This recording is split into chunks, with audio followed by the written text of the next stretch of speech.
बहनों, मैं आपको अभी मैं प्रतापगढ़ में कार्यक्रम अभी निःशुल्क पाठशाला का उद्घाटन करने में गया था।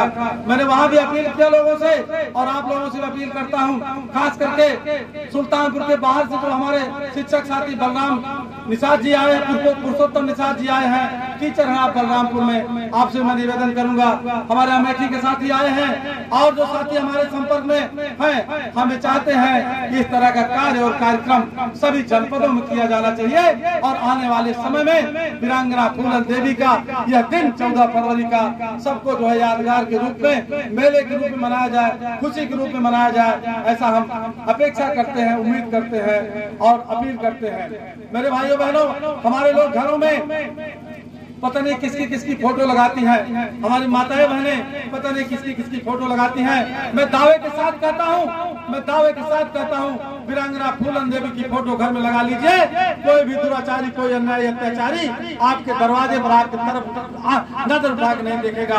और इस बात के लिए मैं मछुआ कल्याण संस्थान के माननीय अध्यक्ष योगेश निषाद जी से आग्रह करूंगा कि निषाद समुदाय के लोगों में, आप लोग मछुआ समुदाय में काम कर रहे हैं, निषाद समुदाय के लोगों में घर घर वीरांगना फूलन देवी की प्रतिमा और फोटो पहुंचाई जानी चाहिए। इसके लिए मोक्ष कल्याण संस्थान के तरफ से 10,000 रुपया सहयोग आपको इस काम के लिए दिया जाएगा कि आप गांव-गांव, घर घर वीरांगना फूलन देवी की प्रतिमा, फोटो लगवाने का काम किया जाए। हमारे मोक्ष कल्याण संस्थान के सचिव भाई रविकांत निषाद जी यहाँ बैठे हैं, वो संकल्प, वो बात अभी हम लोगों की अधूरी है। हम लोगों की मांग है, शासन प्रशासन से मांग है कि जिस तरह से अन्य महापुरुषों की प्रतिमाएं लगाई गई हैं, उसी तरीके से तांतिया नगर चौराहे पे और नवीन बाद मंडी स्थल पर वीरांगना फूलन देवी की प्रतिमा लगनी चाहिए।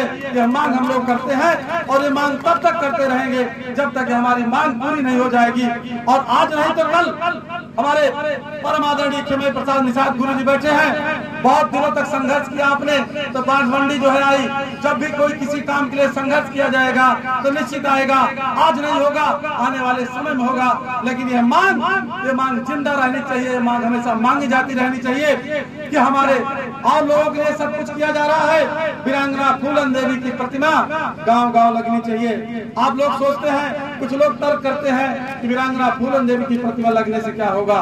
उनसे सवाल कर लेना कि अन्य महापुरुषों की जो प्रतिमा लगी है उससे क्या होता है, क्यों लगाई गई है। इसी वजह से, और मैं बताऊं आपको, जिस समय आप वीरांगना फूलन देवी की प्रतिमा घर में लगाएंगे, बाबा साहब अम्बेडकर की प्रतिमा फोटो घर में लगाएंगे, उस समय बच्चे जब छोटे छोटे होते हैं तो बड़े क्वेश्चन करते हैं, सवाल करते हैं। तो आपसे सवाल करेंगे, मम्मी ये किसकी फोटो, ये कौन थे, तो आप बताएंगी ये वीरांगना फूलन देवी है, जिन्होंने अपमान का बदला, अत्याचार का बदला डट करके मुकाबला किया। 22 दुराचारियों का संघर्ष दिवस में जो है उनको बंद करने का काम किया।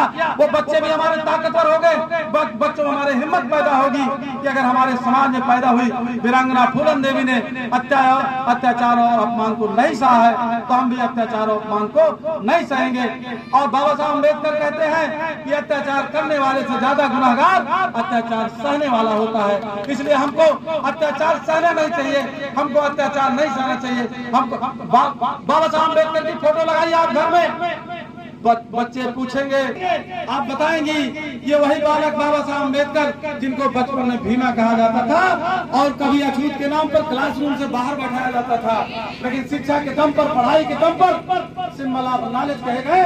और जब भारत का संविधान लिखने का वक्त आया, और जिस समय भारत का संविधान लिखने के लिए खोज की जाती है विद्वानों की, उस समय वही अछूत बालक जो कभी क्लासरूम से बाहर बैठाया जाता था सबसे योग्य व्यक्ति पाया जाता है और ड्राफ्टिंग कमेटी का चेयरमैन बनाया जाता है जो भारत का संविधान लिखते हैं।